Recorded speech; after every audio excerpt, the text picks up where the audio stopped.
नमस्कार दोस्तों, आप देख रहे हैं latest judgement with advocate Paresh Puranik. Imagine कीजिए कि आप किसी गवर्नमेंट ऑर्गेनाइजेशन में 35 से 40 साल तक आपने लगातार काम किया हो, हर रात ड्यूटी दी हो, छुट्टियां छोड़ दी हो, हर जिम्मेदारी निभाई हो, लेकिन रिटायरमेंट के दिन यदि आपको ये कह दिया जाए कि चूंकि आप तो परमानेंट एम्प्लॉय थे ही नहीं, इसलिए आपको कोई पेंशन नहीं मिलेगी, तो क्या ये जस्टिस होगा? यही सवाल जब सुप्रीम कोर्ट के सामने आया तो इस बार कोर्ट ने एक ऐसा फैसला दिया है जिसने लाखों अस्थायी और कैजुअल कर्मचारियों के लिए उम्मीद की एक नई किरण जगा दी। आज हम बात करने जा रहे हैं 2026 के एक बहुत ही इम्पोर्टेंट जजमेंट की, जिसमें जो बीकानी देवी वर्सेस यूनियन ऑफ इंडिया का है, जिसमें सुप्रीम कोर्ट ने साफ कहा है कि सिर्फ किसी कर्मचारी को पेंशन से इसलिए वंचित नहीं किया जा सकता क्योंकि उसे औपचारिक रूप से रेगुलर नहीं किया गया था। लेकिन यह आखिर मामला पूरा था क्या, आइए समझते हैं। दरअसल कहानी की शुरुआत होती है बिहार के एक डाक विभाग से। सूरज शाह नाम के एक व्यक्ति को 1972 में नाइट गार्ड के रूप में कैजुअल लेबरर के रूप में नियुक्त किया गया था। उनके साथ बहरू साहू और पीताम्बर झा जैसे अन्य कर्मचारी भी जो है वर्षों तक डाक विभाग में काम करते रहे। ये लोग नियमित कर्मचारियों की तरह रोज़ ड्यूटी करते थे। फ़र्क सिर्फ इतना था कि कागज़ों में इन्हें कैजुअल लेबर कहा जाता था। समय बीतता गया, 1972 से लेकर 1989 तक, और फिर 1989 से 1992 तक, और फिर 2008 से लेकर 2015 तक, यानी कुछ कर्मचारियों ने 35 साल से भी अधिक की सेवा दी। 1991 में सुप्रीम कोर्ट के निर्देशों के बाद डाक विभाग ने एक नई योजना लागू की थी। इस योजना का नाम था casual labourers grant of temporary status and regularisation scheme 1991। इस योजना के तहत लंबे समय से काम कर रहे जो कैजुअल कर्मचारी थे, उनको टेम्पररी स्टेटस दिया गया था। सूरज शाह और अन्य कर्मचारियों को भी यही दर्जा मिला। इसके बाद 1992 में एक सर्कुलर जारी हुआ था और उसमें कहा गया था कि 3 साल तक टेम्पररी स्टेटस में काम करने के बाद ऐसे कर्मचारी टेम्पररी ग्रुप डी कर्मचारियों के समान लाभ पाने के हकदार होंगे। यहीं से विवाद की नींव पड़ी। कर्मचारियों ने अपना पूरा जीवन नौकरी में बिता दिया, लेकिन विभाग ने उन्हें कभी औपचारिक रूप से रेगुलर एम्प्लॉय नहीं बनाया। जब वे रिटायर हुए और उन्होंने पेंशन की मांग की, तो सरकार ने कहा कि चूंकि आप कभी नियमित कर्मचारी नहीं बने, इसलिए आपको पेंशन नहीं मिलेगी। सरकार का तर्क ये था कि पेंशन पाने के लिए पहले जो नियुक्ति है वो नियमित होना ज़रूरी है, और यहीं से लड़ाई शुरू होती है। कर्मचारी जो है वो केंद्रीय प्रशासनिक अधिकरण यानी कि कैट में पहुँचे। कैट ने कर्मचारियों के पक्ष में फैसला दिया।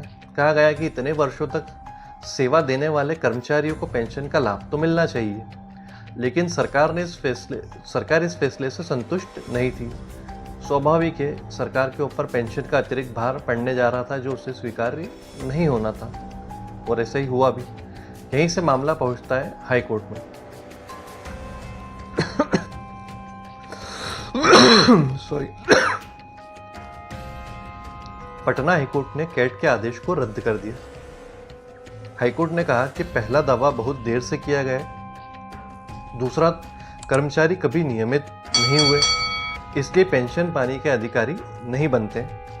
तब आखिरी उम्मीद जो इन कर्मचारियों के पास बची थी वो थी सुप्रीम कोर्ट। कर्मचारियों की ओर से कहा गया कि हमने दशकों तक लगातार काम किया है, हमें टेम्पररी स्टेटस मिला, 3 साल बाद हमको ग्रुप डी कर्मचारियों के समान लाभ दिए, तो फिर पेंशन क्यों नहीं? उन्होंने CCS टेम्पररी सर्विस रूल 1965 का भी सहारा लिया। उस नियम के अनुसार 10 वर्ष से अधिक तक सेवा करने वाले अस्थायी सरकारी कर्मचारी पेंशन के पात्र हो सकते हैं, ऐसा उसमें कहा गया था। सरकार ने यह कहा कि टेम्पररी स्टेटस और रेगुलर एम्प्लॉय दोनों अलग अलग चीज़ें हैं। जब तक कोई कर्मचारी औपचारिक रूप से रेगुलर नहीं होता है, तब तक वो पेंशन पाने का अधिकारी नहीं हो सकता। सरकार ने यह भी कहा कि इससे वित्तीय बोझ बढ़ जाएगा, जैसा कि अभी हमने डिस्कस किया था। सुप्रीम कोर्ट ने इस पूरे मामले पर एक बड़ी टिप्पणी की। सुप्रीम कोर्ट ने इस पूरे मामले का गहराई से अध्ययन किया और कोर्ट ने कहा कि योजना का उद्देश्य जो है वो कर्मचारियों को हमेशा अस्थायी बनाए रखना नहीं था, बल्कि उन्हें धीरे धीरे नियमित कर्मचारियों के समान लाभ देना था। कोर्ट ने कहा कि 3 साल टेम्पररी स्टेटस में सेवा देने के बाद भी कर्मचारियों को ग्रुप डी कर्मचारियों के समान लाभ मिलते हैं, तो फिर इसमें पेंशन का लाभ भी शामिल है।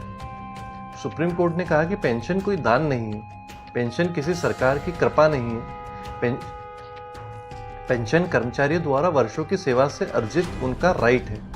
कोर्ट ने कहा कि पेंशन आर्टिकल 300A के तहत संपत्ति का अधिकार है, इसलिए इसे केवल तकनीकी आधार पर नहीं छीना जा सकता है।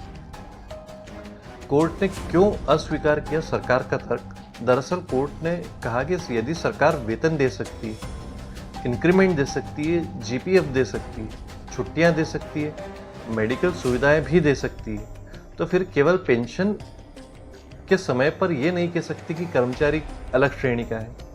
ये चयनात्मक रवैया होगा, सरकार सिलेक्टिव नहीं हो सकती और कानून जो है इसकी परमिशन नहीं देता है। वित्तीय बोझ वाला तर्क का जहाँ तक सवाल है, तो सरकार ने कहा कि इससे वित्तीय दबाव पड़ेगा, तो सुप्रीम कोर्ट ने इसको भी खारिज कर दिया, डिसमिस कर दिया इस आर्गुमेंट को, क्योंकि कोर्ट ने ये कहा कि पेंशन जो है वो डेफर्ड वेज है, यानी वह वेतन जो कर्मचारियों ने अपने कार्यकाल के दौरान कमाया है लेकिन जिसको दिया बाद में जाता है, यानी वो उनकी ही सैलरी है जो दी बाद में जा रही है। ये कोई एडिशनल अमाउंट सरकार अपनी तरफ से नहीं देती है, इसलिए सरकार वित्तीय कठिनाई का बहाना नहीं बना सकती। सुप्रीम कोर्ट ने साफ शब्दों में कहा कि टेम्पररी स्टेटस कैजुअल लेबरर को पेंशन का अधिकार है, भले ही इसका औपचारिक रेगुलराइजेशन न हुआ हो।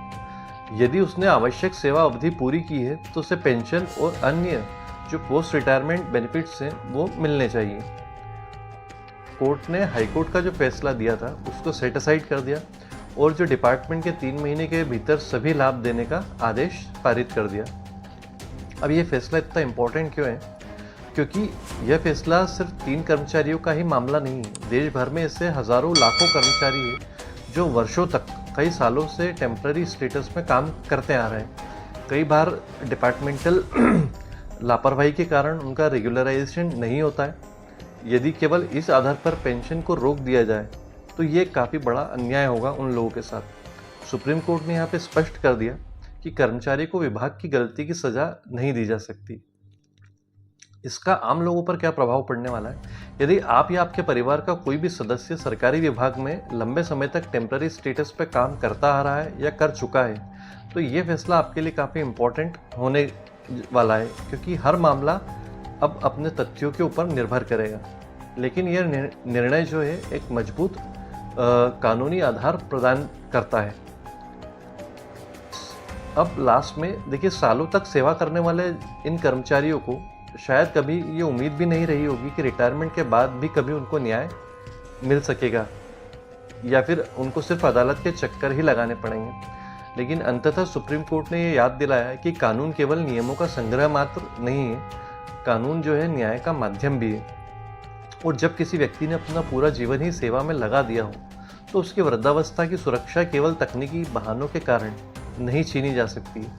अब आप लोगों से मेरा एक सवाल है लास्ट में कि क्या सरकार को ऐसे कर्मचारियों को स्वतः पेंशन दे देनी चाहिए या फिर हर बार उन्हें अपना हक पाने के लिए सुप्रीम कोर्ट के चक्कर लगाने पड़ेंगे? आप इस बारे में क्या सोचते हैं? अपनी राय कमेंट बॉक्स में ज़रूर दीजिएगा। Thank you.